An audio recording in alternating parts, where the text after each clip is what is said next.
പ്രവാചകൻ്റെ ജീവചരിത്രവുമായി ബന്ധപ്പെട്ട പ്രാധാന്യമുള്ള മറ്റൊരു പള്ളിയാണ് ഖുബാ മസ്ജിദ്. നബി സല്ലല്ലാഹു അലൈഹി വസല്ലം മക്കയിൽ നിന്ന് ഹിജറ വന്ന് ആദ്യം എത്തിച്ചേരുന്നത് ഖുബായിലാണ്. പ്രവാചകൻ്റെ നേതൃത്വത്തിലാണ് ഖുബാ പള്ളിയുടെ നിർമ്മാണം പൂർത്തീകരിക്കുകയും ചെയ്തിട്ടുള്ളത്. പിന്നീട് നബി സല്ലല്ലാഹു അലൈഹി വസല്ലം ആ പള്ളിയിലേക്ക് പോവുകയും ഇടയ്ക്ക് അവിടെ വെച്ചുകൊണ്ട് നമസ്കാരം നിർവഹിക്കുകയും ചെയ്യാറുണ്ടായിരുന്നു.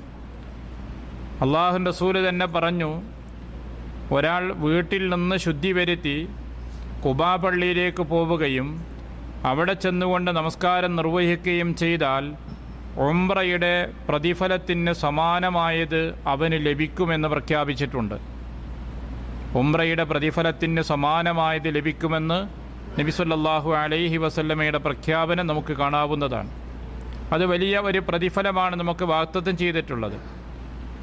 അള്ളാഹുവിൻ്റെ റസൂല് മിക്കവാറും ശനിയാഴ്ച ദിവസങ്ങളിലോ മറ്റോ നടന്നുകൊണ്ടോ വാഹനത്തിലുമായി ഖുബാ പള്ളിയിലേക്ക് പോവുകയും അവിടെ ചെന്ന് 2 റക്അത്ത് നമസ്കരിക്കുകയും ചെയ്യാറുണ്ടായിരുന്നു. ആ സമ്പ്രദായം അബ്ദുല്ലാഹ് ബിൻ ഉമർ റളിയല്ലാഹു അൻഹു പ്രവാചകൻ്റെ ഈ സമ്പ്രദായം കണ്ടതുകൊണ്ട് അദ്ദേഹവും മിക്കവാറും ശനിയാഴ്ചകളിൽ ഖുബാ പള്ളിയിലേക്ക് പോവുകയും നമസ്കരിക്കുകയും ചെയ്യാറുണ്ടായിരുന്നു. ഇങ്ങനെ നബി സല്ലല്ലാഹു അലൈഹി വസല്ലമയുടെ ചരിത്രവുമായി ബന്ധപ്പെടുത്തി പ്രാധാന്യമുള്ള പള്ളി എന്ന് നമുക്ക് പറഞ്ഞു തന്നിട്ടുള്ളതാണ്.